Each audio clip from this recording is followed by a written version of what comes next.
Assalamualaikum warahmatullahi wabarakatuh.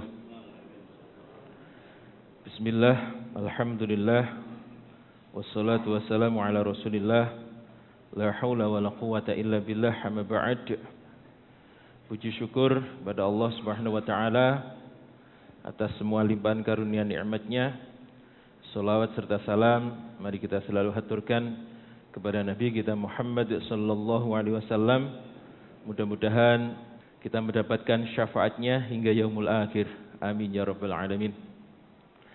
Para bapak, ibu dan jamaah sekalian, ada sebuah hadis yang mengatakan, "Man kana akhiru kalamihi la ilaha illallah dakhalal jannah."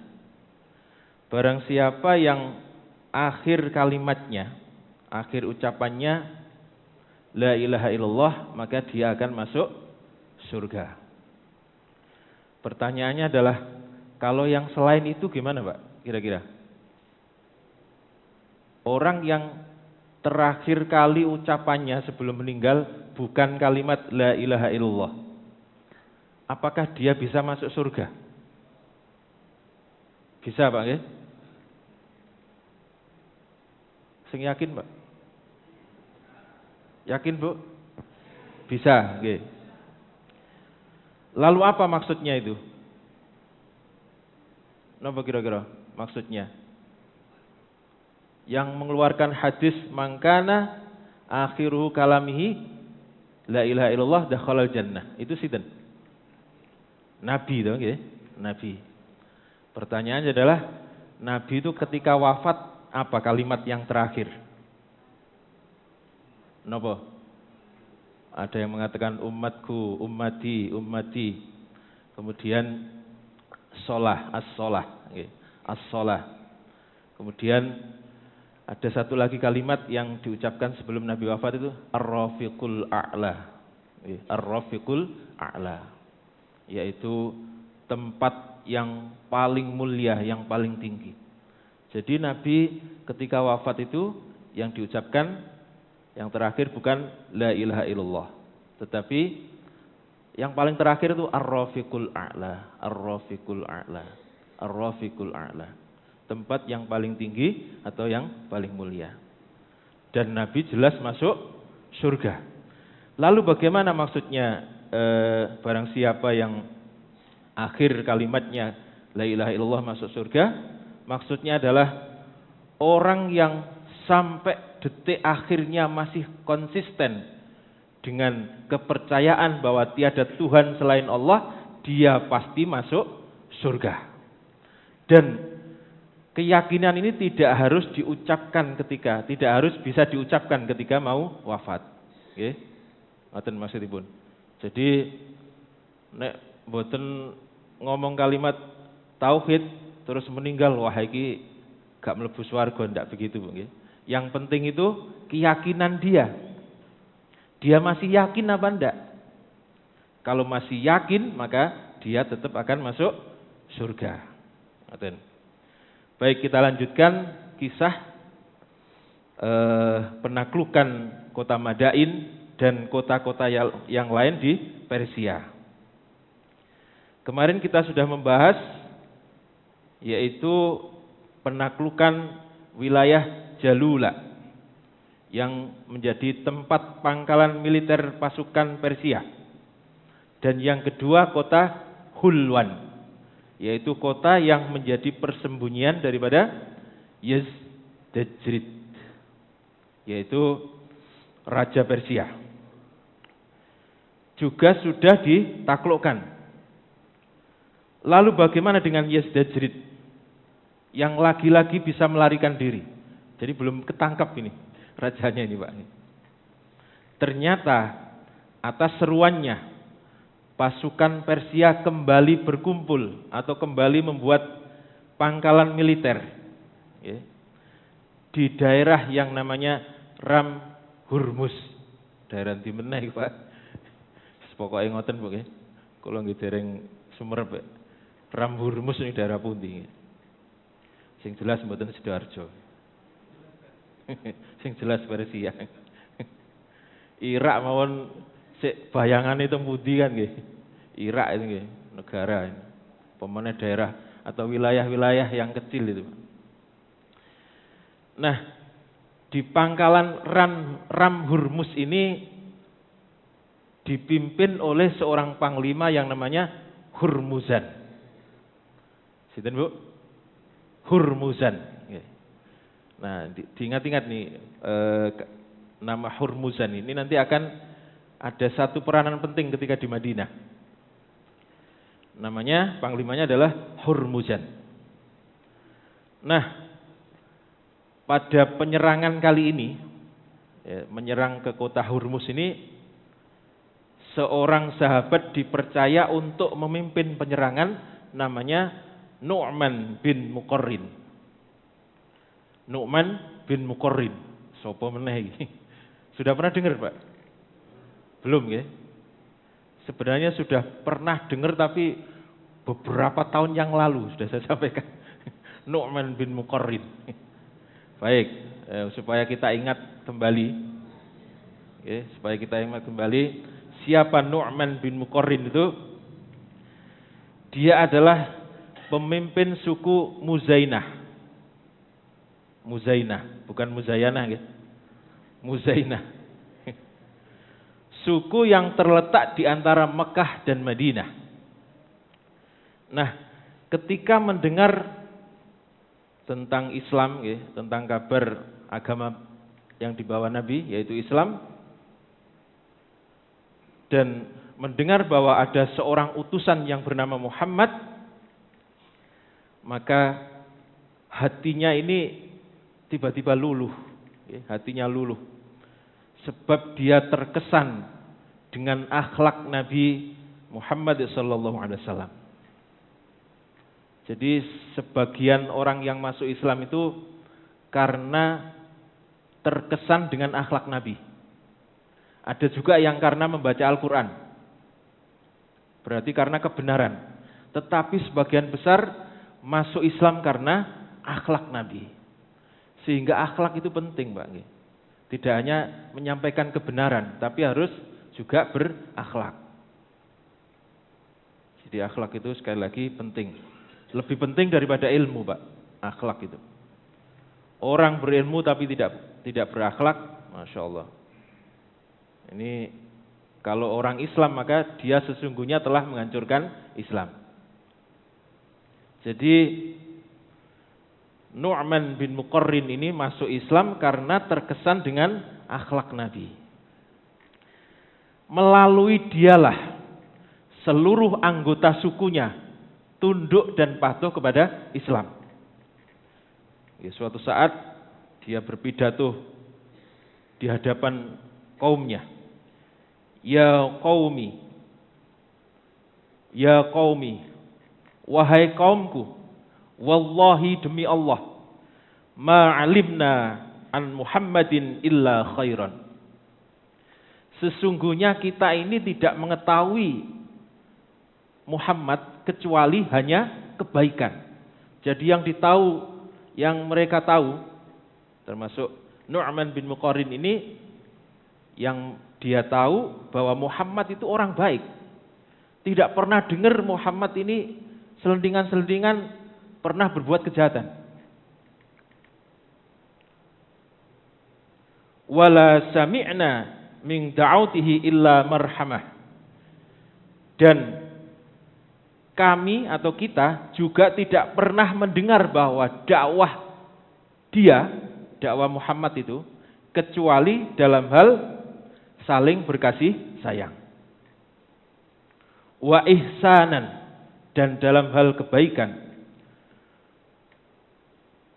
Wa adna, dan dalam hal keadilan. Itu yang disampaikan oleh Nu'man bin Muqarrin kepada kaumnya. Dan seterusnya. Saya baca sebagian mawon biar cepat. Wahai kaumku, sungguh kita ini tidak mengetahui tentang Muhammad kecuali kebaikan. Kita juga tidak pernah mendengar tentang dakwahnya kecuali tentang kasih sayang, kebaikan, dan keadilan. Lalu kenapa kita ini tidak segera menyambutnya? Sedangkan manusia kemudian berbondong-bondong untuk menyambutnya. Adapun aku, kata Nu'man, adapun aku, amma anna faqad azamta ala an adu alaihi. Adapun aku, sungguh aku telah bertekad untuk mendatangi dia besok pagi. Masya Allah.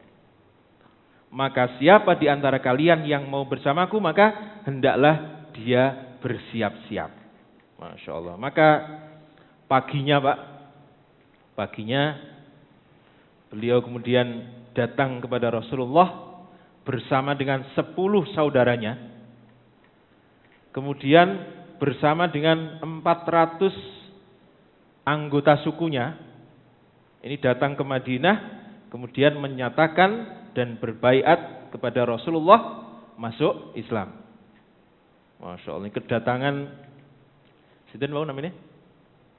Nu'man bin Muqarrin ini disambut sangat gembira oleh penduduk Madinah. Sebab jarang-jarang Pak, orang masuk Islam terus bersama dengan sukunya, itu jarang-jarang. Dan ini dilakukan oleh Nu'man bin Muqarrin, bahkan dengan 10 saudaranya. 10 saudaranya dan 400 anggota sukunya. Jarang-jarang. Para sahabat pun seperti Abu Ubaidah bin Jarrah itu dia sendiri, bahkan saudaranya masih kafir. Ketika perang Badar ketemu. Nah, ini kan repot. Bapaknya masih kafir. Ketika perang Badar ketemu bapaknya. Nah, ini kan repot, Pak. Tetapi Nu'man ini berislam dengan seluruh saudaranya dan seluruh anggota sukunya. Masya Allah. Maka peristiwa yang menurut pandangan orang Madinah luar biasa ini kemudian diabadikan oleh Allah di dalam surat At-Taubah ayat 99. Wa minal a'rabi may yu'minu billahi wal yaumil akhir wa yattakhidhu ma yunfiqu qarabatin 'indallahi wa salawatir rasul dan seterusnya, nggih. Di antara orang-orang Badui, jadi ini orang Badui itu ada, kalau kita mendengar istilah Badui itu berarti orang desa, okay. Orang Arab desa, bukan orang perkotaan. Di antara orang-orang Arab Badui itu ada orang yang beriman kepada Allah dan hari kemudian, dan memandang apa yang dinafkahkan di jalan Allah sebagai jalan untuk mendekatkan diri kepada Allah dan sebagai jalan untuk memperoleh doa Rasulullah SAW dan seterusnya. Oke. Jadi saking hebatnya peristiwa ini kemudian Allah mengabadikan di dalam Al-Quran.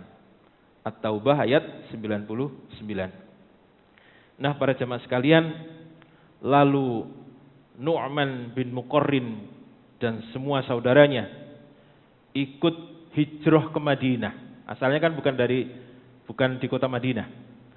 Tetapi kemudian semua saudaranya dan dia hijrah ke Madinah dan tinggal di Madinah bersama Rasulullah SAW. Masya Allah, inilah Nu'man bin Muqarrin yang dipercaya untuk menyerang kota napa wau? Ram Hurmus. Angel, Pak. Ram Hurmus. Nah, sekarang kita kembali ke Persia.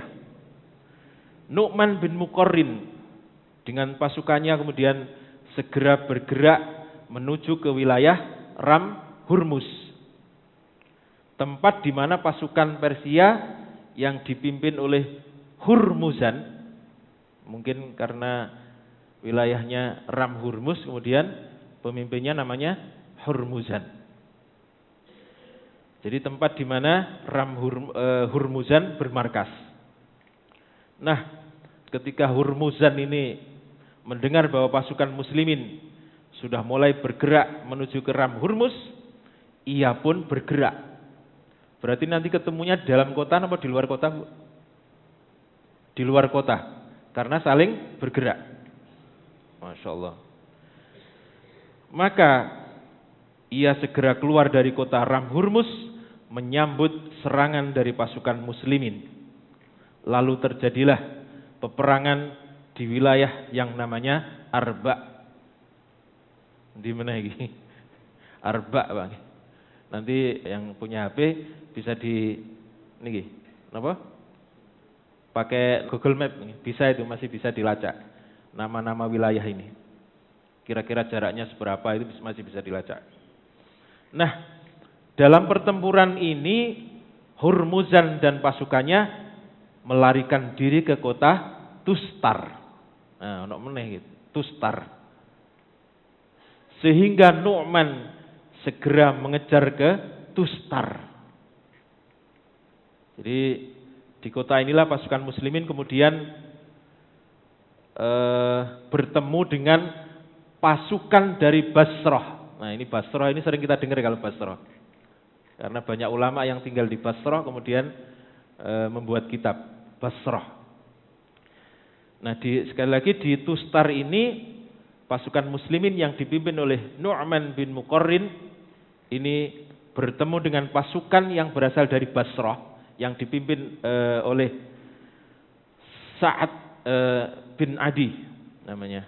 Sapa meneh iki? Pun pokoknya dirungokno mawon nggih. Dipimpin oleh Sa'ad bin Adi. Yang disuruh oleh Sayyidina Umar untuk bergabung dengan pasukan Nu'man bin Muqarrin. Nah, para jamaah sekalian, ketika pasukan ini bertemu, maka Sayyidina Umar menginstruksikan bahwa yang menjadi pemimpin adalah Abu Sabrah. Sapa meneh? Hari ini kok ketemu dengan nama-nama baru. Siapa lagi Abu Sabrah ini? Sekedar tahu saja, Pak. Jadi Abu Sabrah ini termasuk sahabat yang memeluk Islam di awal-awal dakwah. Bahkan sebelum Sayyidina Umar masuk Islam, Pak. Ini sudah masuk Islam. Abu Sabrah ini. Cuma perannya memang tidak begitu banyak sehingga sejarah tidak begitu menulis tentang siapa Abu Sabrah ini. Jadi Abu Sabrah ini masuk Islam sebelum Sayyidina Umar masuk Islam. Bahkan ikut hijrah ke Habasyah, hijrah yang pertama.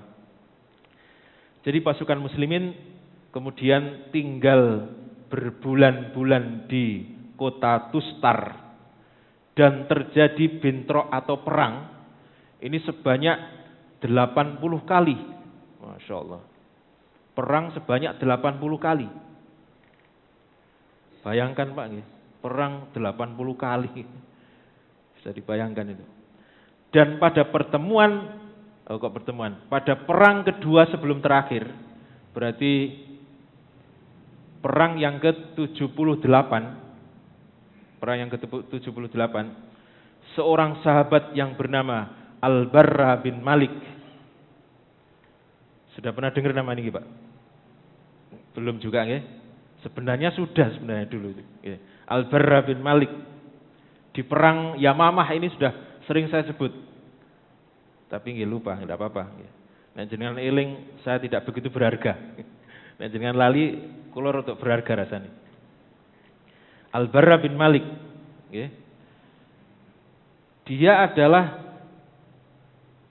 saudara dari sahabat terkenal perawi hadis. Saudara sinten kira-kira, Pak? Yang sering saya jenengan dengar, ada kata-kata di belakangnya Malik. Sinten kira-kira? Anas, nggih. Masyaallah, nggih. Anas bin Malik. Jadi dia adalah saudara dari Anas bin Malik. Dan Anas bin Malik itu ketika Nabi hijrah itu umurnya masih 10 tahun di awal itu. Anas bin Malik. Jadi Al-Bara ini adalah saudara daripada Anas bin Malik. Postur tubuhnya krempeng, kecil krempeng. Terus gelap. Mboten ngomong hitam, Pak. Kalau hitam niku rada yo napa ngono rasane nggih. Gelap nggih. Gelap. Tapi dia jago perang tanding. Masyaallah nggih. Tubuhnya krempeng tapi jago perang tanding. Bahkan sudah ada ratusan orang yang sudah jadi korban seorang Anas bin Malik yang bertubuh sinten? Al-Barra bin Malik yang tubuhnya krempeng. Nah, sekedar tahu saja, Pak. Ini bagaimana perannya di perang Yamamah. Di dalam perang Yamamah itu, perang melawan nabi palsu. Sinten nabi palsu, Pak? Musailamah Al-Kadzab. Bara ini mengatakan, wahai kaum Ansor, janganlah kalian berpikir kembali ke Madinah. Setelah ini Madinah anggap sudah tidak ada. Sudah tidak ada lagi pikiran untuk pulang. Kita mati di sini. Kita gugur di sini. Masya Allah. Ingat Allah, ingat surga. Gitu. Jadi perang di Yamamah itu memang walaupun sama-sama orang Arab, tapi pasukan mereka sudah begitu banyak, Pak. Sehingga banyak yang keder gitu. Sehingga kemudian Al-Bara ini mengatakan, jangan pikir Madinah. Madinah anggap tidak ada. Ingat Allah, ingat surga katanya. Masya Allah. Dengan kalimat-kalimat inilah kemudian pasukan muslimin terbakar semangatnya, kemudian maju ke medan tempur, sehingga banyak korban berjatuhan di pihak Musailamah Al-Kadzab. Melihat pasukannya banyak yang gugur, kemudian Musailamah masuk ke dalam benteng yang di dalamnya ada kebun-kebun kurma. Masuk ke dalam benteng, pasukannya juga masuk, dikunci, Pak. Waduh, nek model ngene iki repot iki, mlebu tekan ndi. Lalu Al-Bara ini mengatakan, karena tubuhnya kecil, Pak. Kalian semua, aku naik ke tameng itu, Semerup Tameng, Pak. Tameng kan biar rodok melengkung nggih. Saya nanti akan naik ke tameng. Tameng itu engko dicagai tombak atau apa gitu, lalu lemparkan saya ke dalam. Masya Allah nggih. Paham nggih maksudnya nggih? Tameng kan koyo wajan. Al-Bara ini naik, diangkat bareng-bareng, terus disundul dengan tombak, dilempar ke dalam benteng. Masya Allah, itu maksudnya gitu. Angkat tubuhku dengan gala. Gala ini maksudnya tombak itu gitu. Dan lindungi dengan perisai dari panah-panah musuh. Lalu lemparkan aku ke dalam benteng. Biarkan aku syahid. Dia memang sudah berniat syahid, Pak. Biarkan aku syahid untuk membukakan pintu kalian dari dalam. Maka setelah itu masuklah kalian dari pintu itu. Masya Allah. Gak bahaya tadi Pak. Luar biasa bahayanya Pak. Maka Al-Bara yang tubuhnya krempeng ini kemudian naik ke atas perisai atau tameng itu, lalu disangga bersama-sama, disundul gini, kemudian dilemparkan ke dalam benteng. Masya Allah. Maka dalam sekejap tubuh krempeng itu sudah berada di dalam benteng.